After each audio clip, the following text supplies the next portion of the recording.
All right. Greetings, dear ones. Yes, hello, dear. May the peace of the Great Spirit be with you always. So let us begin with the discussion.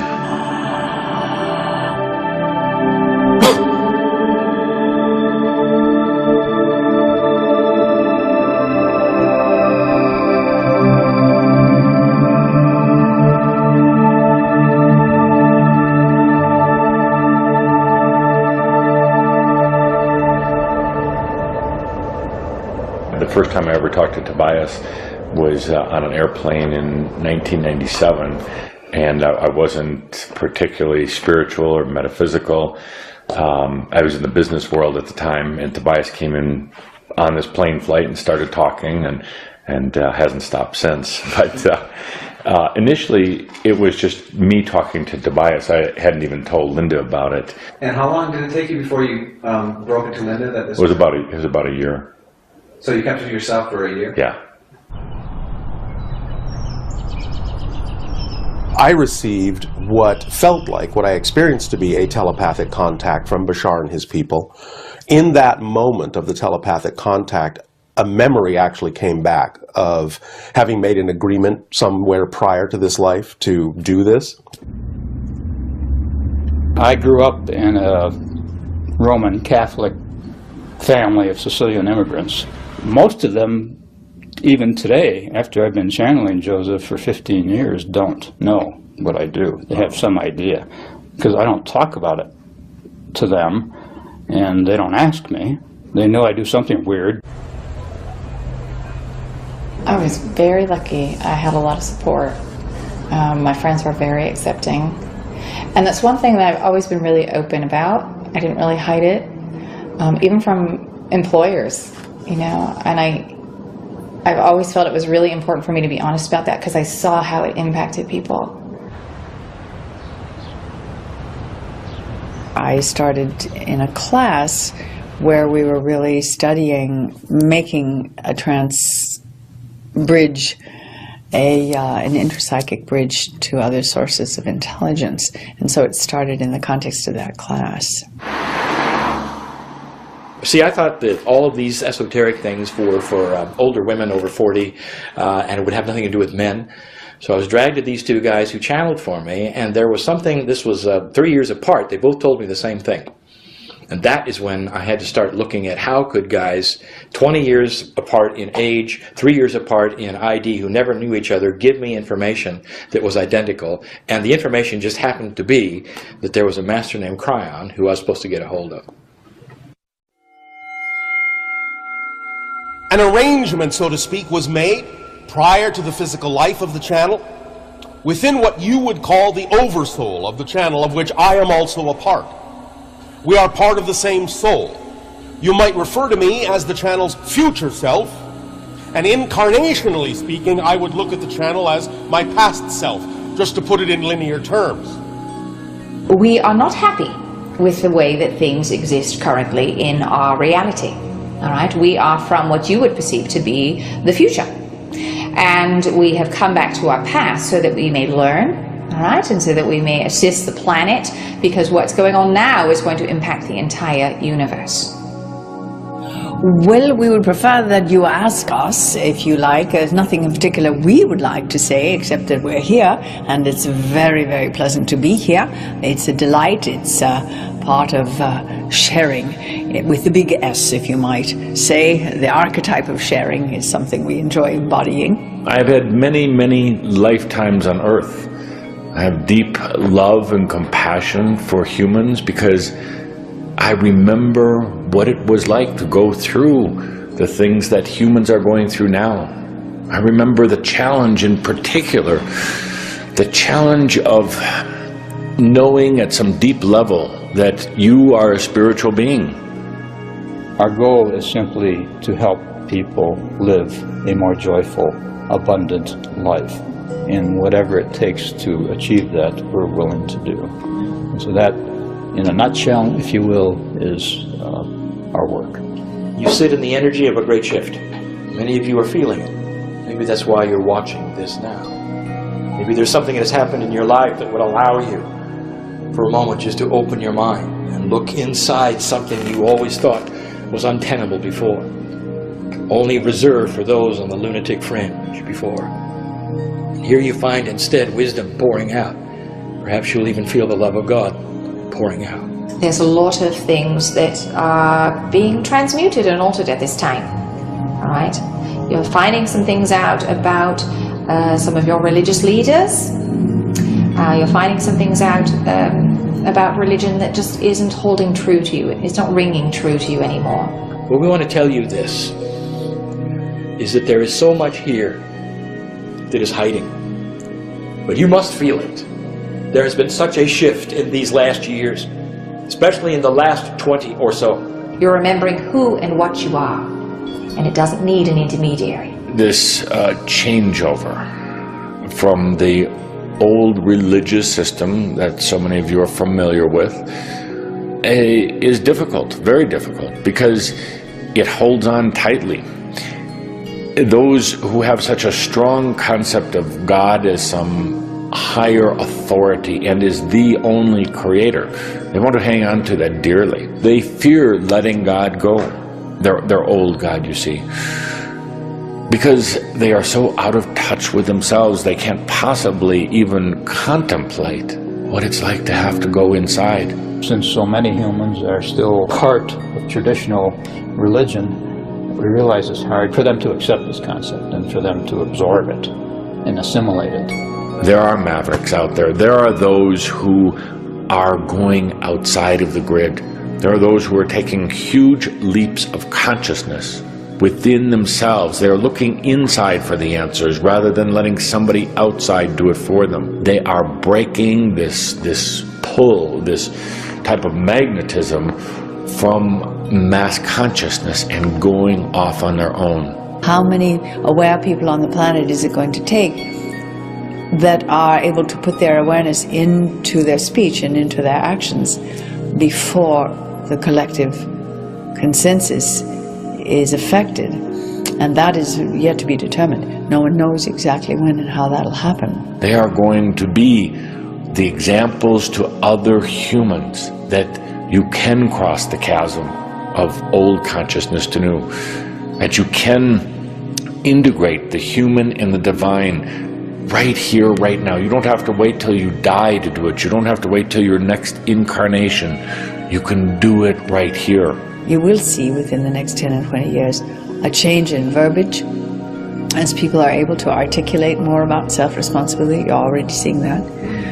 As people are able to articulate more about other levels of consciousness, the higher consciousness, you're already seeing more of that. People talk about it, my higher self, my higher consciousness. And then behaving from that level of integrity is what you will begin to see as well. Children have always generally had that capacity, and they get learned out of it, shall we say, taught out of it. Generally by the age of 3, definitely by the age of 7 in your reality. But now not so much anymore. They are coming through with what you call core fortification. Because you needed that fresh energy coming to the planet. All right, you needed new ways of thinking and new ways of perceiving. They are less prone to absorb the telepathic onslaught of negative belief systems from the rest of society. They simply won't participate in those beliefs. So that's why they are in part your greatest teachers, because they're already ahead of the game in some ways. You're actually seeing children who will have a different attitude than any children have had before. That is understandable in an evolved species. You are asking whether you, as an older human being, can change, and the answer is absolutely and yes, for you could become childlike. The wisest you have ever been as human beings is when you were little children. They are just so uninhibited and joyful, and they live in the present moment with joy. They're not thinking about what's going to happen 10 years from now or even 10 minutes from now.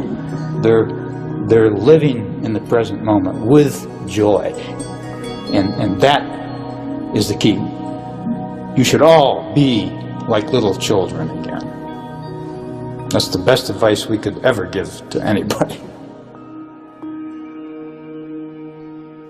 There's a new wave of channeling that's starting to reemerge with the advent of the public awareness of quantum physics.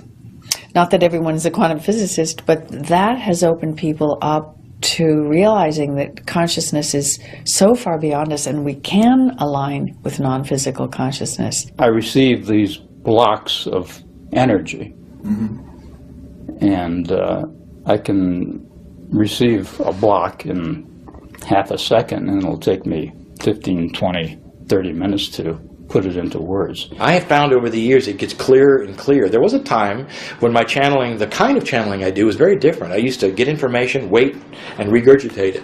Now it's real time, and I feel it in real time in a trance-like state. The human brain operates on a certain frequency rate, and in channeling, in the altered state, it changes frequency rates. And it becomes something that might be closer in frequency to their reality, which might exist on a higher level. At the same time, he's kind of doing the same thing, altering his frequency, his brain frequency, so that somewhere in the middle, the frequencies sort of meet and lock and become synchronized. And so what you're kind of getting in a channeling, as I understand it, is he's not really speaking a language, he's just sending thoughts. It's getting translated through my body into the language I was raised to understand, which in this case is English. The changes in my life have been such an astonishing difference between who I used to be, my personality. Let me tell you, I didn't used to like groups, I didn't like people. I chose to be an engineer in a sound booth, so I would not have to deal with people. It's a good call. I can push a button and hear them or not, and then release it or hear them or not. I had full control over my social life. I liked one person at a time, usually a woman, and so that would be my life. I was not a well-read, I was not an orator, I wasn't an in front of the camera guy. No, it isn't me. I know that it isn't me, and I'm doing my best to be a purest vessel as I can for what it is. It's the most comfortable thing I've ever done in my life. Now that I've gotten used to it, it took me about 10 years to get used to it, Right. but it's my life's work.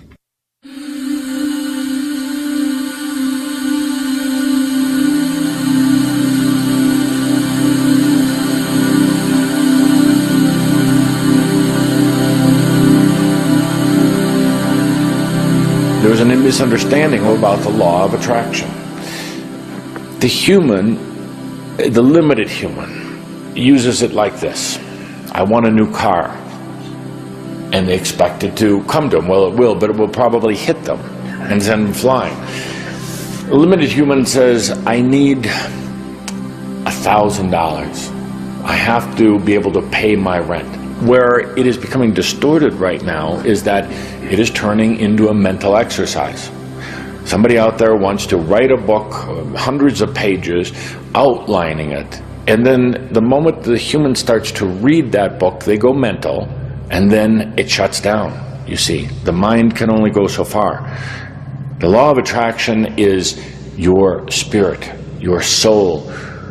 It is the deepest parts of you. It's not what the brain can conjure up. We understand that money is one of the symbols of abundance on your planet, and that's all well and good.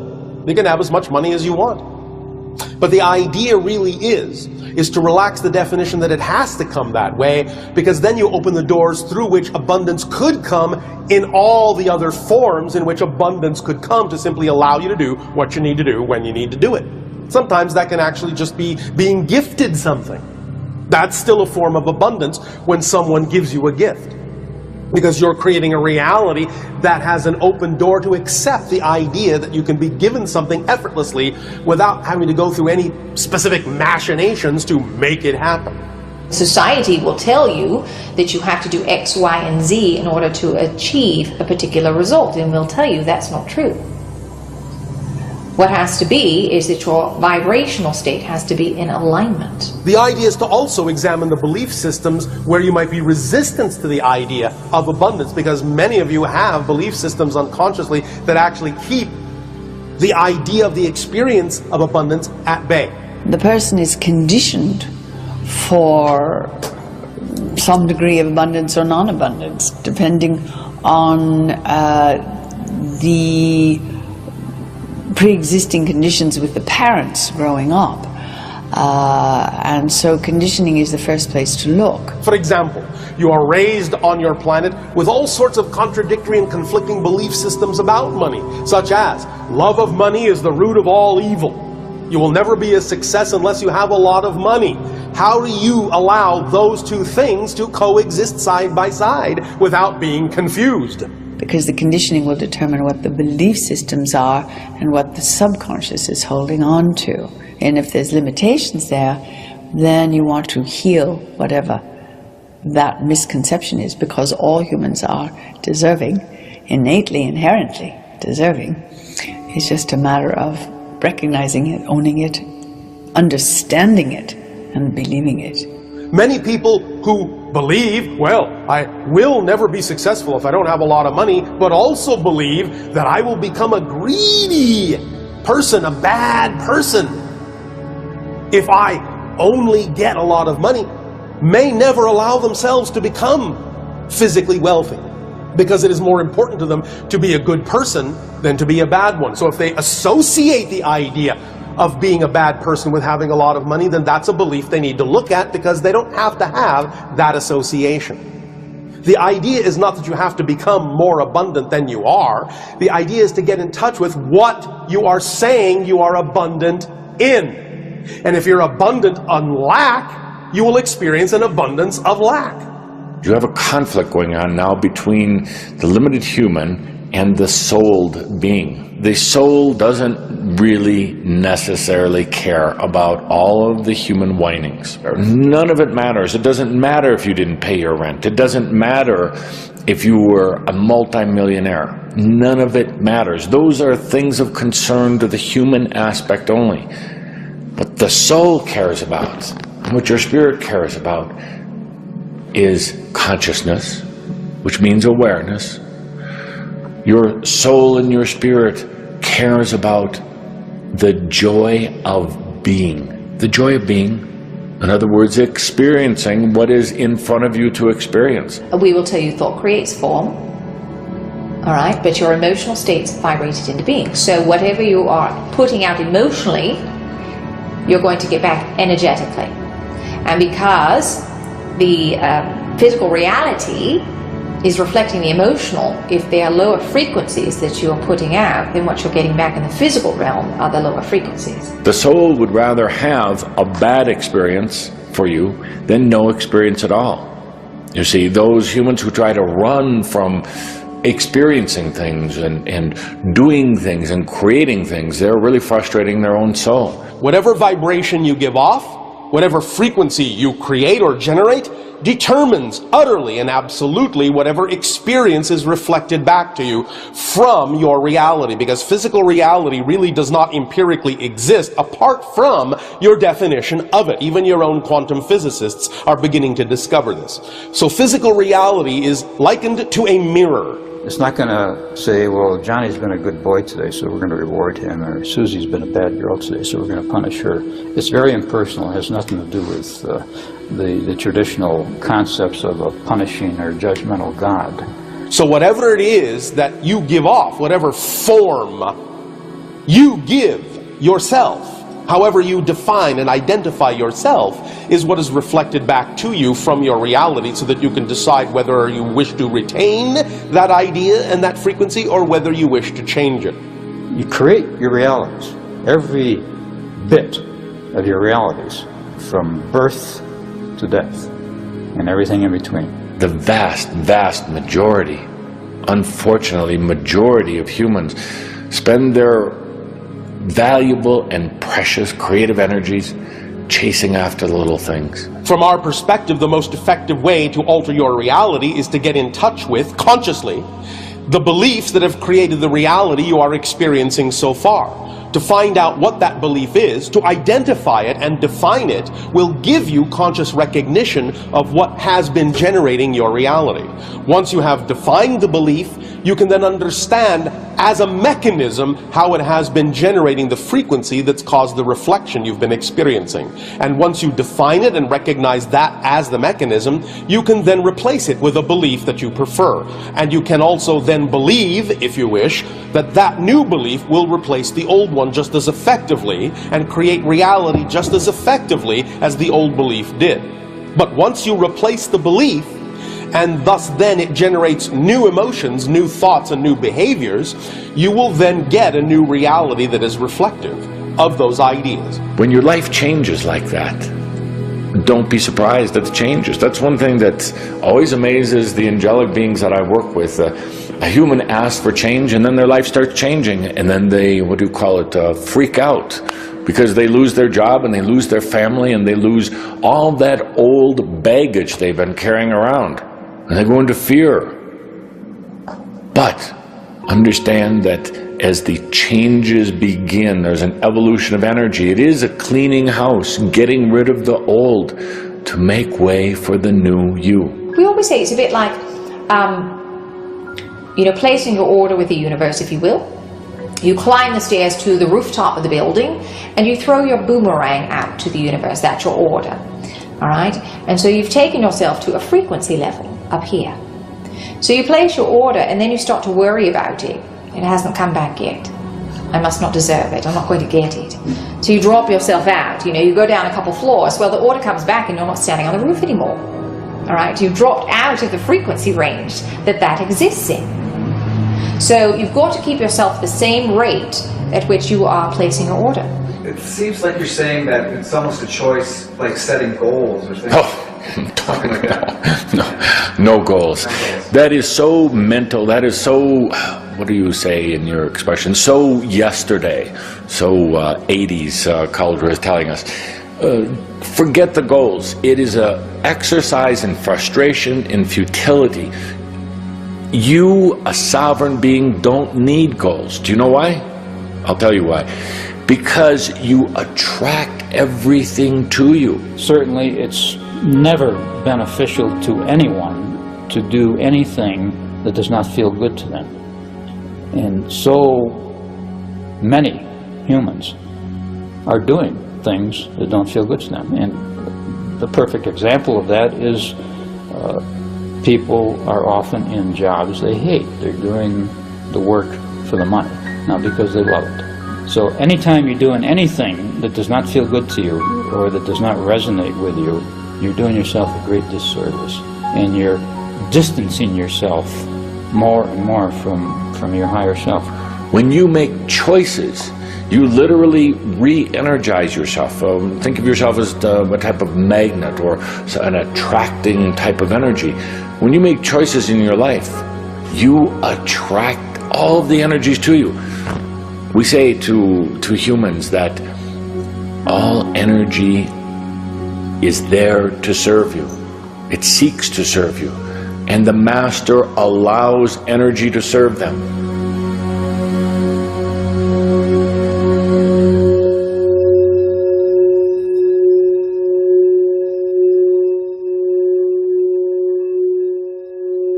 God is not this divine being who sits up there somewhere in the clouds on a throne and dictates to you what your life should be.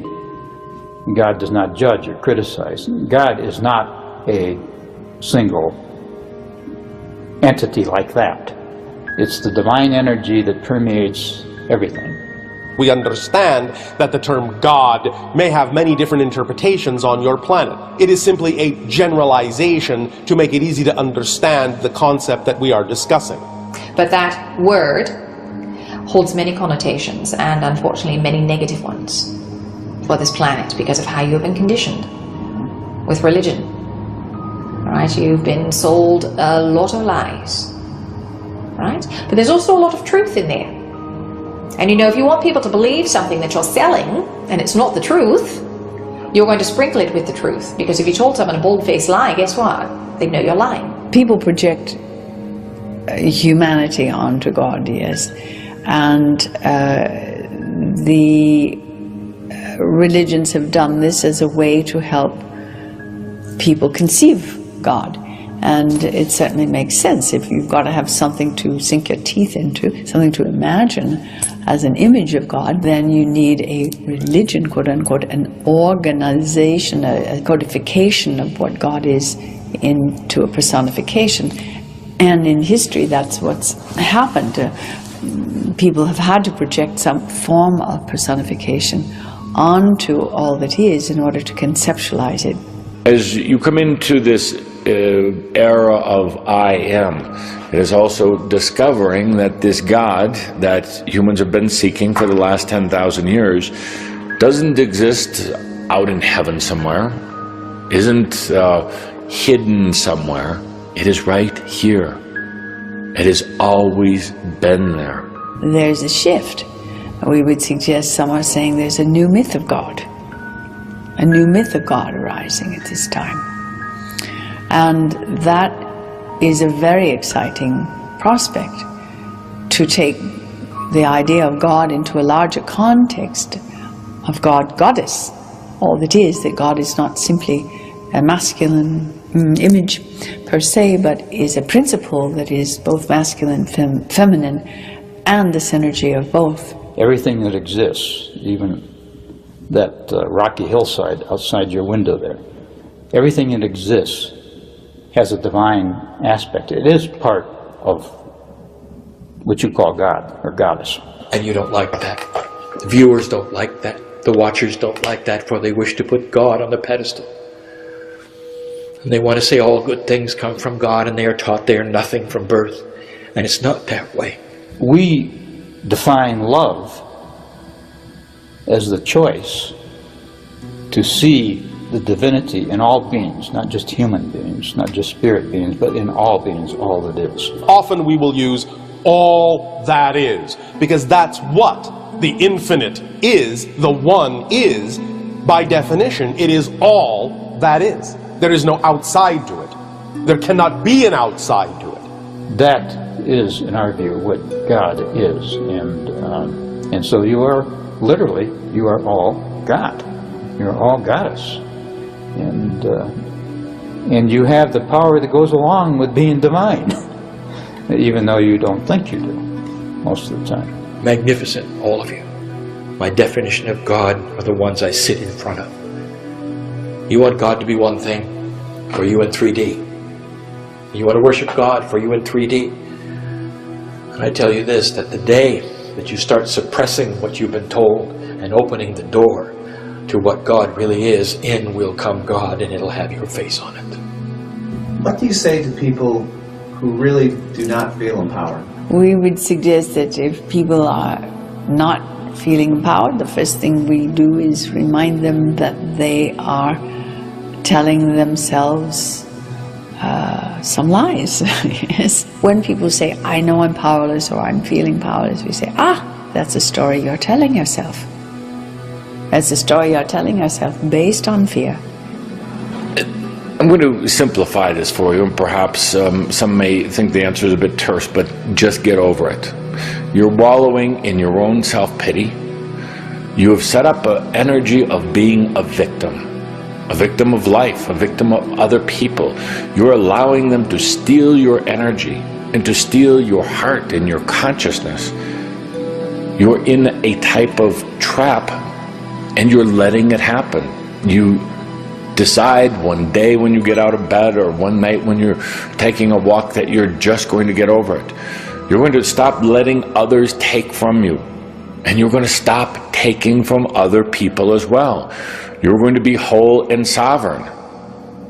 And it is truly that simple. You know what makes it complex and makes it difficult for humans is they develop all these multi-step programs, and they write books, and they have seminars and classes, and they get more and more and more into the mind and away from the true matter at hand. You are an angelic being. You are God also. Get over all the rest of it. Human beings want to compartmentalize everything. They want to know the steps of ascension. They want to know itemization by itemization, what things they must do in order to please God. never understanding that if they are pieces of God themselves, that there is a switch inside that is all ready to go. That switch, known very well in spirituality all over the planet, is the one that gives you permission for the epiphany, for the enlightenment to begin to pour in, for answers. It is slow, and you must unlearn what you have taught, but it is true. Any human can. Any human can, no matter what the situation, no matter where they are or who they are. In this so-called New Age, or Age of Awakening, or Age of Spiritual Awareness on your planet, the whole idea is that you are really at the end of the cycle of limitation that you have imposed upon yourself for thousands of years. And you're awakening into the remembrance that you don't have to do it that way. There's only one question that you should ask. It's the fast track, as they say, to spirituality. It is the fast track, as they say, to getting whatever it is that you have come for. Human being who would be watching this now, whatever is before you and whatever challenges are there, the fast track to all of that is to get into a meditative state with pure intent and say to God, to Spirit, I love you. I know you're there. Show me what it is I need to know. And don't expect an answer to fall upon you in a physical way, but instead expect that you have connected to what seems to be the chaos of the system of the universe, connected in such a way that the synchronicity will begin to appear in your lives like little open doors here and there to guide you to the places that will answer the questions that you would have had otherwise.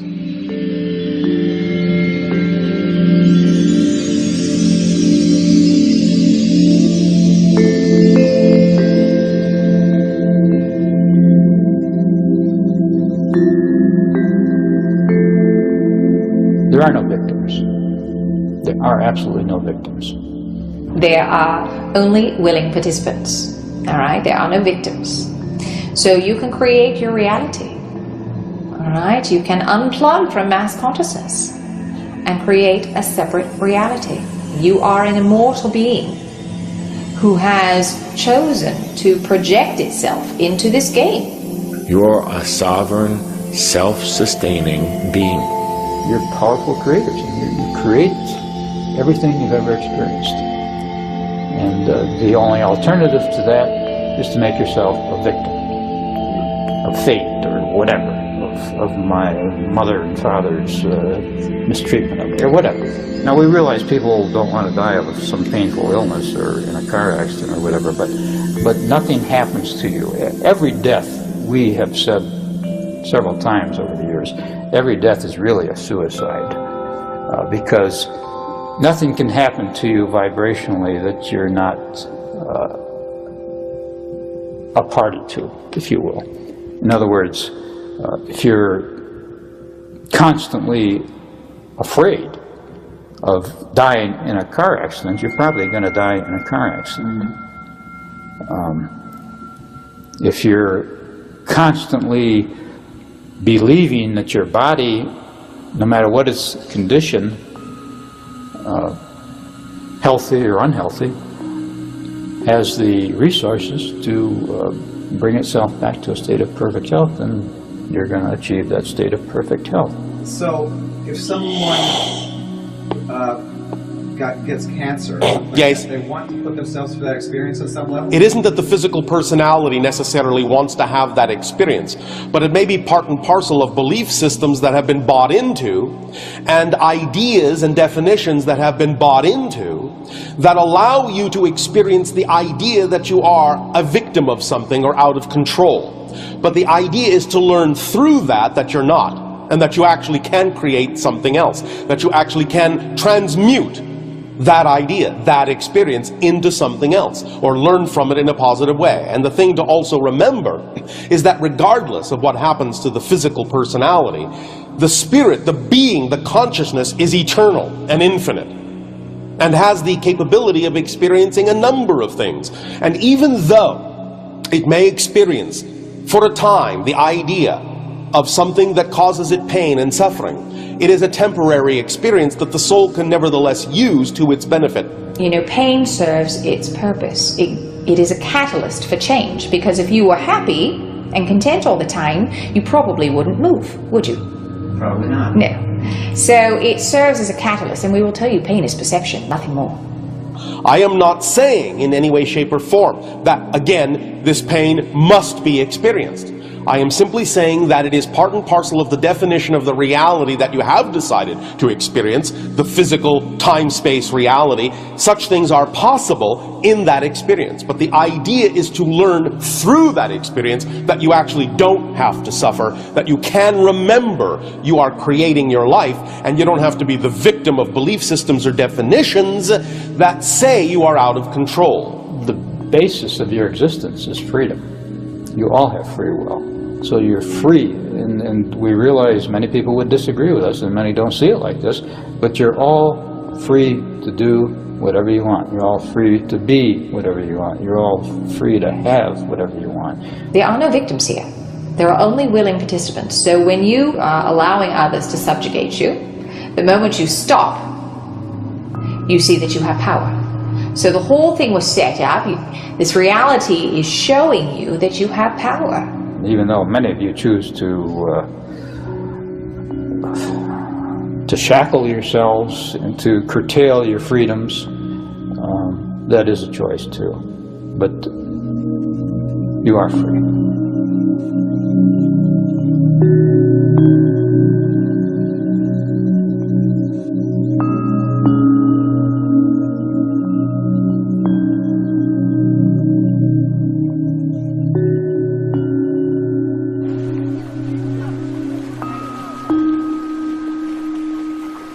About 15 years ago, I started having some visions, and I didn't know what they were.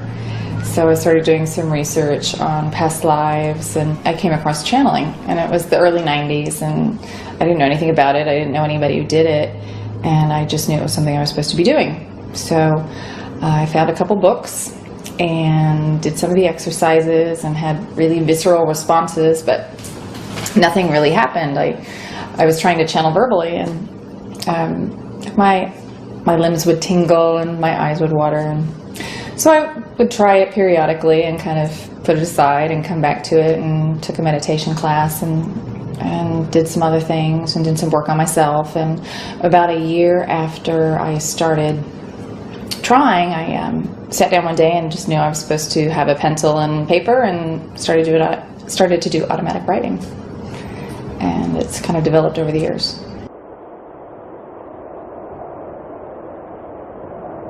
What really started me on the path of channeling was reading the book Opening to Channel by Sunea Roman and Dwayne Packer. I've read the book several times and followed their procedures, and the end result of that was the spirit guide came to me. She appeared to me as an American Indian woman, and her name was Tamara. And so I channeled her for a few years. I was aware, sort of on the periphery of my awareness, this male Indian. I didn't know who he was. I didn't know if it was real or if it was my imagination or where it was coming from. I didn't really trust myself as a channel then. And so it was kind of a scary process for me in the beginning, and I didn't have a lot of confidence in myself. Mm-hmm. But I knew there was something there that was beyond me. Mm-hmm. Well, I have several families, as many of us do, and I have more than one marriage. The wife that I have now, I was introduced to in the recording studio. And I was on my third Cryon book at the time. And so we dated for a long time before I ever opened my mouth of what I was doing. And I remember the day when we were going to go have spaghetti, and we never made it to the spaghetti place because I brought my books. I said, it's now or never, she's got to know, because I felt my heart, what was going on, and I said, I've got to, it's either make it or break it right now. So I brought my books to her house, and we never got out of there, because she actually said, she took it all in, and she said, I'm going to have to think about it. She read the books and called me up, and she says, this is everything I've always believed. Wow. So we had a good meeting and melding at that time. At a certain point, she actually said, well, she'd like to hear, what Tobias has to say. So we sat down here in the living room and did our first channel with Tobias talking. And at a certain point, I started working with a psychologist who had some tough clients, difficult issues. And it would be the psychologist, myself, and of course Tobias. And I really enjoyed that. It was dealing one-on-one in a very intense way. But then as word about that got out, then people wanted to do it in a group. You, the psychologist, Tobias, and a client. And a client, right. And at some point, we literally started here in our living room at home, and just a small group of about a dozen people. And it's now grown into what it is. I worked with a psychologist, Dr. Margot Chandley, and she would work with me to help me practice going into trance and let the entities talk, and it felt very natural to me all the way along, because I was always having the reassurance from my telepathic connection with my unseen friends that everything was going along as scheduled. And then I would get updates and recommendations from them and things I could do to prepare, and it all felt really, really comfortable and very, very aligned. Very, very nice. Plus I had this wonderful psychologist that I could talk with about it and debrief about it, so I never felt odd or unusual. I know that some people have had it be very strange and unsettling, and it was never that way for me at all. I was actually introduced to a channel who was, doing public sessions at the time. And I went and I listened to the entity coming through that channel for several months and thought that the information had value. It was interesting, seemed to be helpful to people who were asking questions of the entity. But at one point during listening to that entity, they actually offered to teach a class on channeling. And I went into the class not because I wanted to become a channel. That was the farthest thing from my mind. I just wanted to further my research. I wanted to see how something like channeling could be taught, because I didn't understand that that could be done.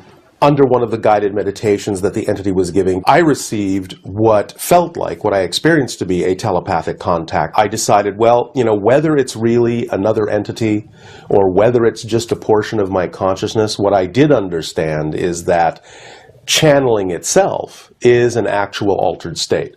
And in that altered state, people have the ability to access information that they might not otherwise be able to in their normal daily waking state. And so in knowing that that information might be able to give people a different perspective on their lives, might be able to help them make the kind of changes that they wanted in their lives constructively, I decided that was reason enough to go ahead and experiment and see how far the channeling would go.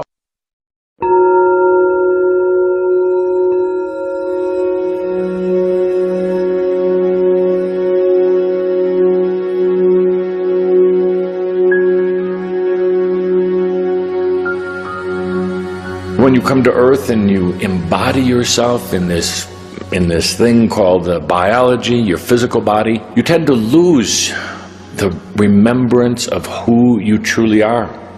Part of it, I guess you could say, is a good thing, because it allows each of you to truly experience what it is like to live in an illusion.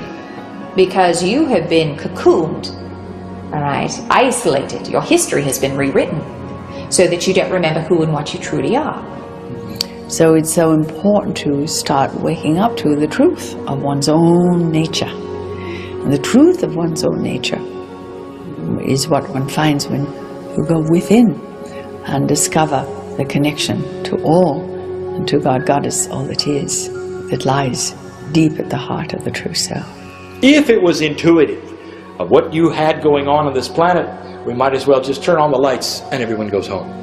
You see, there must be secrets. There must be an overlay. There must be a veil. There must be the predetermined energy that says, can't be so. This creates a little mountain to climb, does it not? Those who are watching this now, be aware that this is part of the mountain to climb. For it has to do with your belief, what you've been told, as opposed to what you feel.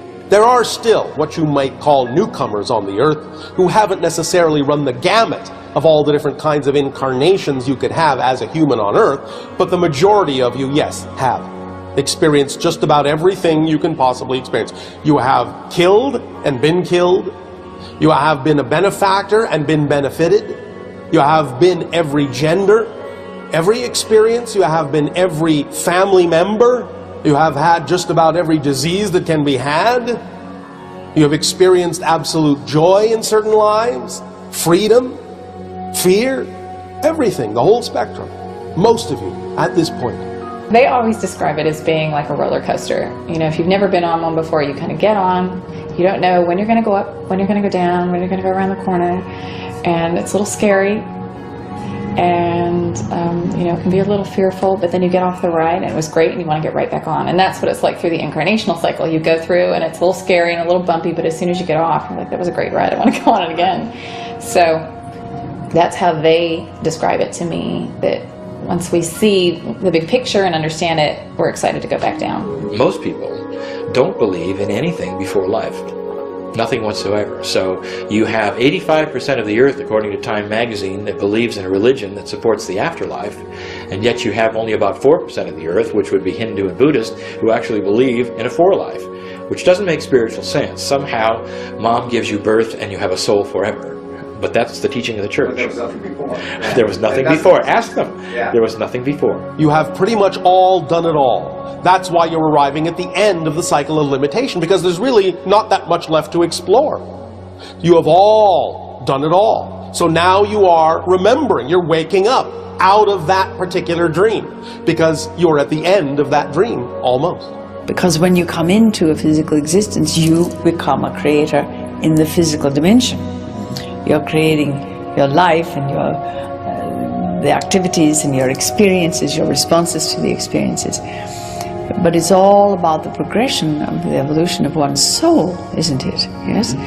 And reincarnating allows you more and more understanding and knowledge through experience. You exist. That will never change. The form may change, but the fact that you exist will never change. Existence does not become non-existence, because non-existence is already full of all the things that will never exist, and there is no room in non-existence for the things that do exist. Existence is the only quality existence has, to be. There is no not to be.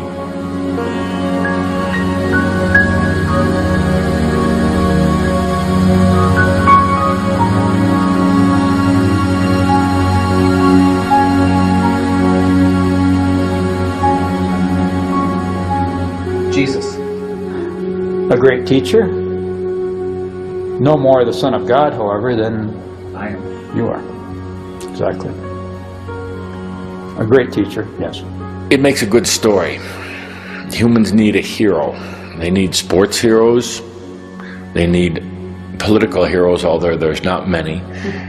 They need technology and science heroes, but they also need an icon that they can look up to and worship, because they don't go within. The archetype of the Jesus, the Savior, is still very powerful on the planet.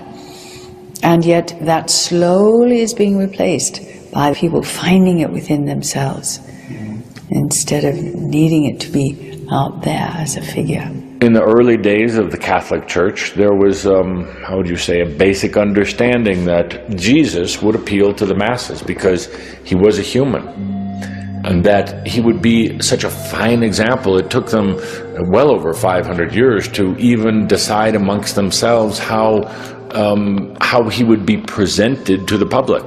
In your modern terms, would be how his PR campaign would be handled.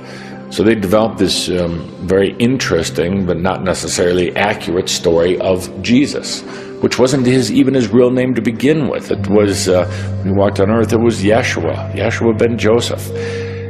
They need someone to look to and to worship, and their leaders, even religious leaders, who have no idea what the I am principle is about, who have no idea that the God is already within. They encourage their groups to worship some far-off Jesus. because it is a wonderful way of perhaps what you would call anesthetizing them a bit, take their mind off their daily pain, but it's also a wonderful way of controlling. So whether it is the Christian church, whether it is so many of the other religions, they create these icons. But the icons are out there somewhere, and they're generally hardly based in reality. For those of you who are, extremely light, guess what? You've had extremely dark lifetimes. You've probably done some extremely dastardly deeds.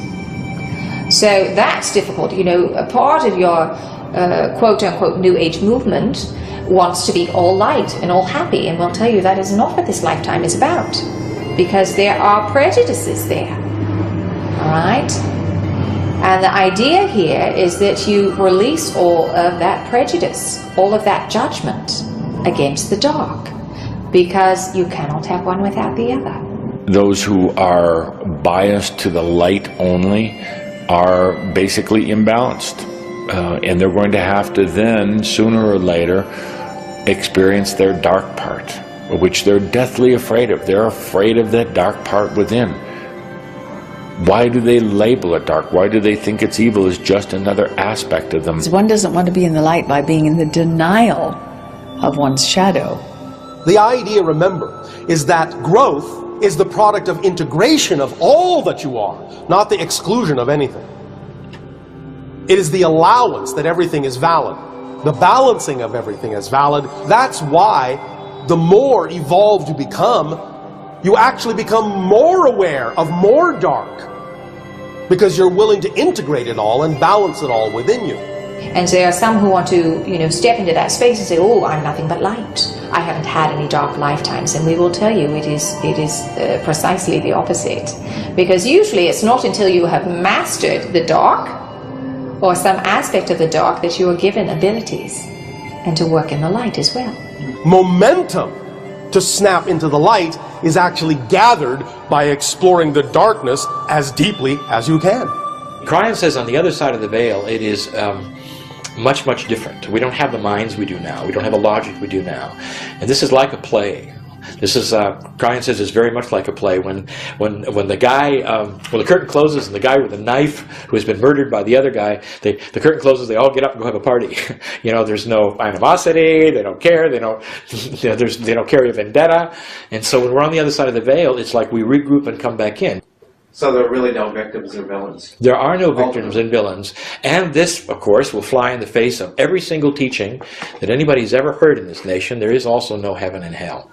This is a very interesting theme, and I'm glad you asked that, because when I'm in Israel, which I have been numbers of times, especially in the heart of it, in Jerusalem, these questions are asked. It's inconceivable that Hitler is not in hell.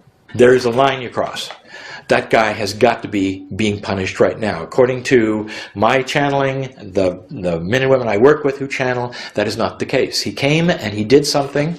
He went to the dark side, if you want to call it, and a whole bunch of people went with him. And he had the choice, and so did they. And he created something that we just find abhorrent and just awful. And yet, when the curtain closed, he got up and everybody gave him a party. That being who was Hitler agreed to be of service to that collective, to that group, to that genetic line. And that's a hard one for humans to see, all right? That's a very hard thing for them to begin to forgive. And then that goes back to the veil, and why the veil is placed there, here, so that you don't remember everything. Everybody who was what you would call adversely or tragically affected by the era of Hitler and by Hitler himself was there because they created together, they co-created that reality that was, from a human perspective, certainly a very tragic and sad and awful time in your history. But Hitler was the catalyst for growth in many people who participated in that Holocaust. And it really was a Holocaust in human terms. And so good did come out of that. The fact that such a being existed in your reality is part and parcel a reflection of what your reality allows, and thus it is a service to you to show you this is what you support. Is this what you want to continue to support, or do you want to change this in the future? So it can be used as a service in that way. So yes, on a soul level, it can be looked at as a service, even though on the human level, it may only be seen as an atrocity. We do not teach or believe that you have to repay past debts, if you will. And that's what many people see karma being. Like your past misdeeds from this lifetime or another lifetime, you got to make up for those. And that's, in our view, nonsense. If you want us to be more blunt about it, it's bullshit. Discussing what you would call the concept of sin has been done many times. And you will know that I will say this, and it is controversial to almost all that you have been taught. There is no such thing. Sin has been and is created by human beings, wishing then to assign something to it. It is often then control. It is often then punishment. Or you will have some guru tell you what is appropriate and inappropriate to God. You are not in any way shackled by the past of this life, past of many lifetimes ago. And so there's nothing to repay. And what you might say to that is that there must be inappropriate behavior. When you see those who are in prison for certain acts that are atrocious, when you see those who take lives, you would say, surely that is inappropriate. And I will say to you, that is exactly what it is in the scheme of the balance that you have chosen to create as your culture. But spiritually, it follows a pattern where those who have done it by free choice. And when they get to the other side of the veil, there is no judgment. Therefore, sin, by the very nature of its definition, does not exist as sin. There are no sins, that is to say, things that you do, which then you will be punished for.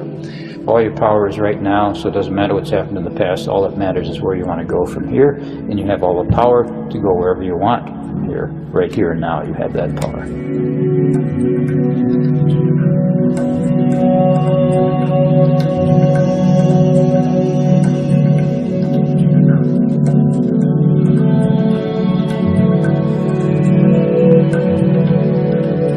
When you don't remember that you are eternal and infinite, the physical personality ego, the construct that you create, that is the physical mind, does not know that death does not equal annihilation. When the physical mind thinks that death equals non-existence or annihilation, it then goes into survival mode, panic, fear, doubt. But when it understands that physical reality is simply a temporary manifestation, a mask, if you will, a projection of a greater consciousness that you are, and you understand that you always exist, then the fear of death vanishes. Let us say each time you conquer a fear, let us say each time you discover something about timing, your spiritual jar fills up a little inside. This spiritual jar is your akash. It keeps track of the energies that you solve. And when you come back in the next time, all of that is ready at the same level you left it. You never have to relearn it. And many of you ask, what role do past lives play? And we will tell you, a very big one. All right? And they're not really past, they're concurrent. So as you are both working on things, both lifetimes are working on things, you are clearing things out energetically, all right, through both emotional bodies. That's enough to make your head spin. We have shamans walking around. We have the past Buddhas walking around who will never be Buddhas and never be shamans. But it's there. And all their life experience is there. Free choice determines whether they will open the closet. And when they do, you will find them putting upon everything they have learned. This is how you can have someone who is completely untrained in spiritual things suddenly become a master. It seems to be out of the way things work, but believe me, they have paid their dues, and they have studied, and they have had lifetimes of learning, just like you have. Why are so many humans afraid of death? Well, that goes back to conditioning as well. that you are disconnected from source energy. So if you're disconnected, then you don't remember what's going on. All right, and that was part of the game. It's just the way the game was set up. But there are more and more of you who are awakening and remembering that you are immortal beings. Transition or death is always a pleasant experience. It's Always a pleasant experience. We're talking about at the moment you made your transition. When you come to the planet, there is a predisposition, you might say a groove that you would travel in, that has upon it a potential of your time of death.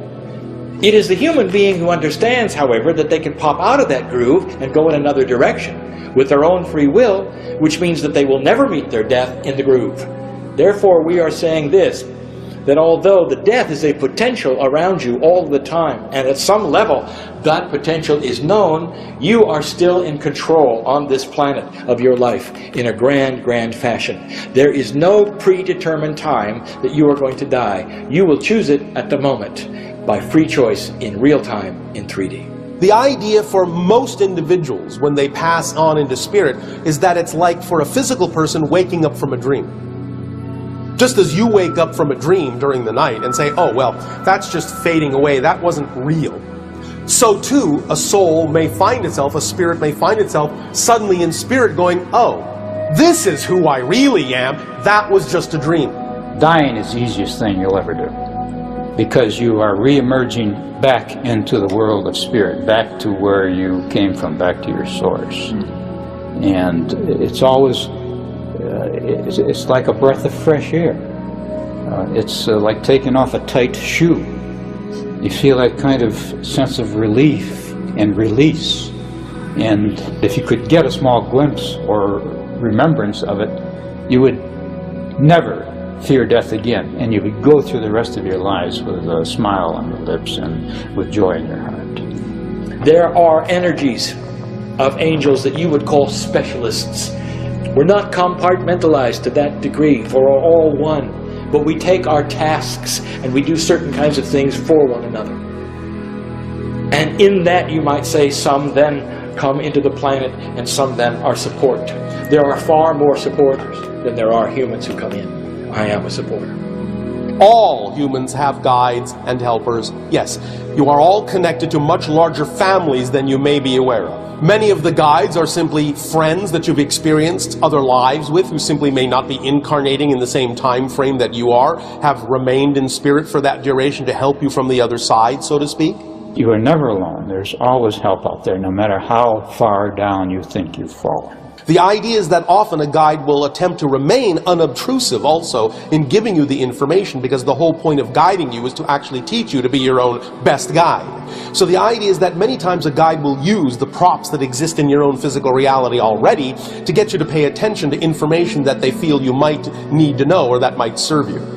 So for example, synchronicity in life, those little coincidences that aren't accidental, of just winding up at the right place at the right time, overhearing exactly the conversation you needed to hear exactly at the right moment to be able to get that next piece of information you needed at exactly that moment, may have been the work of your guide steering you in a certain direction and not delivering the information directly, but knowing the information was available to you in your reality already. If they would only nudge you down a certain street at a certain time, that's all they may need to do. Sometimes you might actually hear them more strongly and more directly. You might experience them in your dreams. Very often, dream communication is one of the strongest ways that guides will communicate with you. And many of the so-called dreams that you may remember when you wake up may not always have just been the random collection of processing going on in your brain from the day's events, but may actually be representative of a communication or conversation you're having with friends and family on other levels.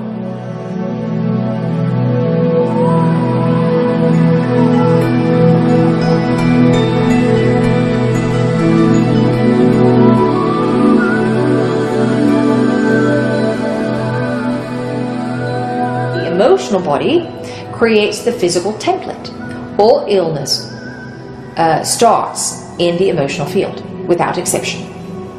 If it's a genetic mutation, that starts in the emotional field, and it is something that has been so generously left behind by one of your ancestors. All right, they had a big emotional issue, a block. It altered the genetic material, and that got passed down through the genetic line. Many people carry with them, even throughout their lives, even unto their deathbed, resentments and guilt and worry, and that is where all physical illness comes from these negative emotions that people nurture even. It all goes back to the emotions, because the emotional body creates the physical reality. So if you're talking about weight and health, you know, how you are feeling about yourself is determining your physical body more so than what you're consuming and how you're exercising, which is a very different way of thinking for many of you, because you're conditioned to think that it's all physical, but it's not. It's all emotional. Make no mistake, there is no thing as a generic human being. You come from such a different platform, different lives, different cultures, and you arrive in this culture. Some of you may wish to only eat one kind of thing, some of you wish to eat another. Do what your body feels best with that results in the most energy and the most appropriateness for you. At the deepest level in the human psyche, there is this archetype called separation, and it's based on the fact that you separate yourself from source when you choose to become born. And everyone has that experience over and over and over. Every lifetime that you choose to be incarnated, you are experiencing separation. Separation from source, separation from unconditional love, separation from the light, separation. I feel disconnected, I feel separated, something's missing in my life. The desire for something transcendent becomes very, very strong. And instead of seeking it authentically within, through one's spirituality, people will often seek it through external substances and mind-altering substances, seeking something transcendent through the use of drugs and alcohol. Which usually represents a belief system in the person that thinks something is missing that needs to be replaced by something artificial. If that doesn't exist as a belief, then you will find that people will naturally ingest whatever food or liquid is in keeping with their best benefit. Many of them are using to numb. All right, they don't want to feel the pain. Yes. All right. Some are very empathic. All right, and they are very in tune with what's going on with the planet, with other people, and it's too much for them to handle. They don't want to feel it because they're not clearing out their own field. All right, they're taking it on, and that's a choice. You don't have to take on others' energy. You can be aware, you can be one who is sensitive, but that doesn't mean that it is your responsibility to take it on.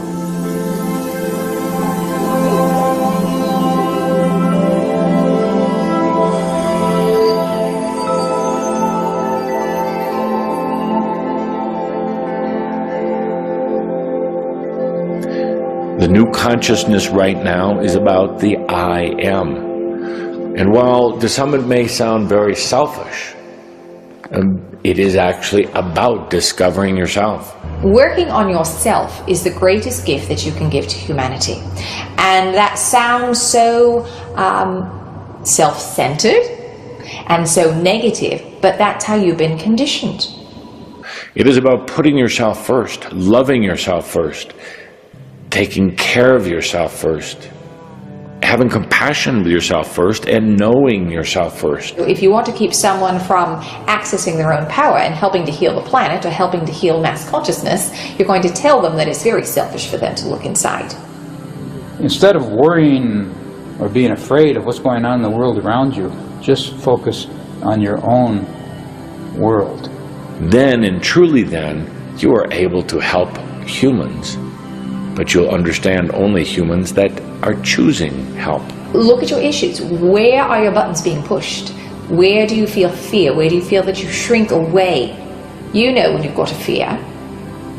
All right?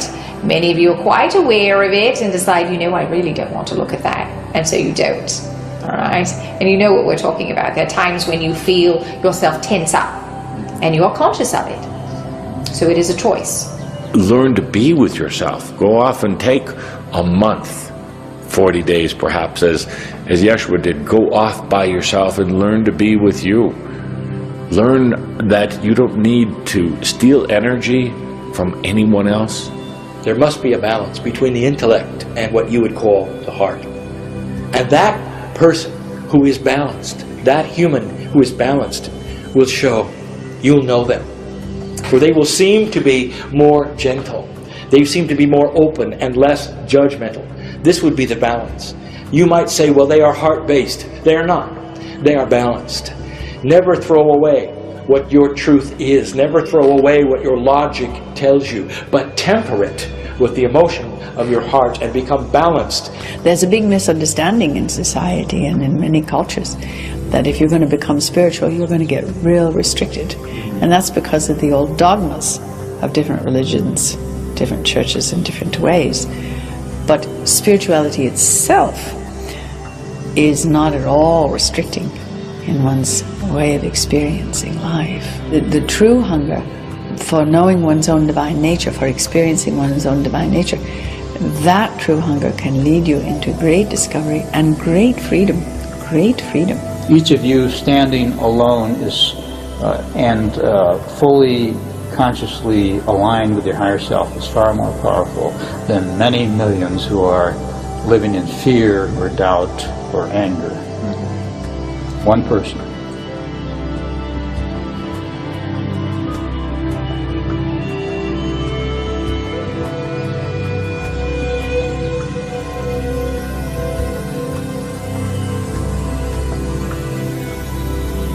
There's a great sage who likes to say, if you want enlightenment, lighten up.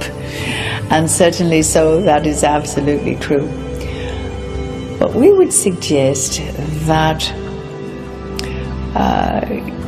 one of the great secrets to lightening up is being willing to heal and transform one's angers and fears so that the joys can be fuller and richer, and so that creation can become a very active principle in your life. The foundation of our work here with John is simply to encourage people to be joyful, to find good in the world around them, to look for it, deliberately look for it, not just to stumble over it accidentally, but to look for the good, first of all in themselves, to be appreciative for this gift of life that they have in these human bodies. All of you are physical extensions of your God selves. Be joyful. Be joy. You know, you all are beautiful beings of light. All right, and we are very honored to have an opportunity to speak to you or to work with you. And you really are very special and very rare. This planet has some very beautiful things on it. And the range and expression of love is amazing. The kind you have with a friend, the kind you have with a lover, the kind you have with a lifelong mate, with your brother, with your mother, with your father. They're varying shades, and that is what is so special about the love on this planet. It's not like that everywhere. Enjoy being human while you can. Enjoy the things that the physical world has to offer. Have fun, play, love, laugh, and allow new ideas and new inspiration to come in. Imagine yourself singing new songs, creating music, writing books, painting pictures. Imagine yourself waking up in the morning and looking forward to the day, not how you're going to get through the day. Open yourself up now. Go beyond. And don't be afraid of what you're going to lose, because you didn't need it anyway. If you lift the veil and start to see all that is here, what you're going to see is pure love. What you're going to see within that is an uplifting potential spirit, not only for you, but those around you. Your life will change dramatically at that point at which you decide to eliminate drama. Hook up to that which we would call the connection to the other side of the veil. And I want you to know this, dear human being. It doesn't matter what religion you are in the planet. You can still be that and love God in this way. No matter what the doctrine is on the planet, you can still be that and love God in this way. This is not climbing out of one box into another. This is discovering the core issue. And that is that you always have been and always will be in control of your life as a piece of God in this universe. And so it is. And so we thank you for the gift of sharing, because you allow us the gift of seeing through all of you. That many more ways that creation has of expressing itself, and it expands our understanding of all that is. So we simply extend our unconditional love, our deep appreciation, and heartfelt thanks for the co-creation of this transmission. And we bid you a fond and exciting good day. Thank you so much.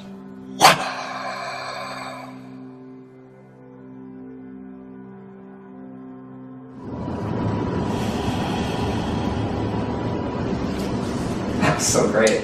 Thank you. You're welcome.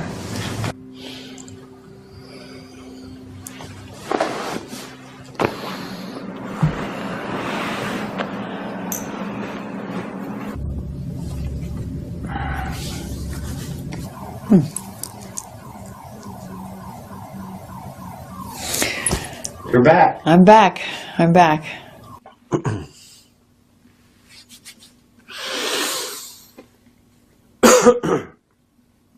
How did it go?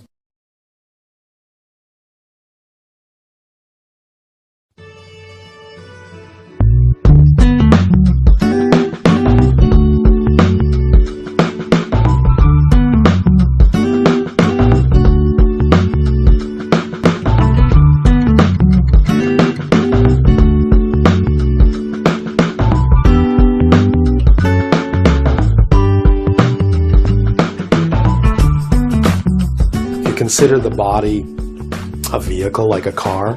I'm usually the one behind the driver's seat, behind the wheel. But when Bashar comes through, it's like I slide over to the passenger seat. I have memories of other lifetimes where I've had similar abilities to connect to other realms and dimensions, but not exactly like this. It's like you've somehow reached beyond your normal, ordinary self. That's how it feels to me. There's times in a channel where I just go out, God knows where it is. I mean, I'm aware of things happening in the room, but at a certain point, even that kind of goes away. I get to experience another reality altogether when I channel. I get to experience an entirely different worldview. You are the first to interview crime and channel. I almost feel overwhelmed, really.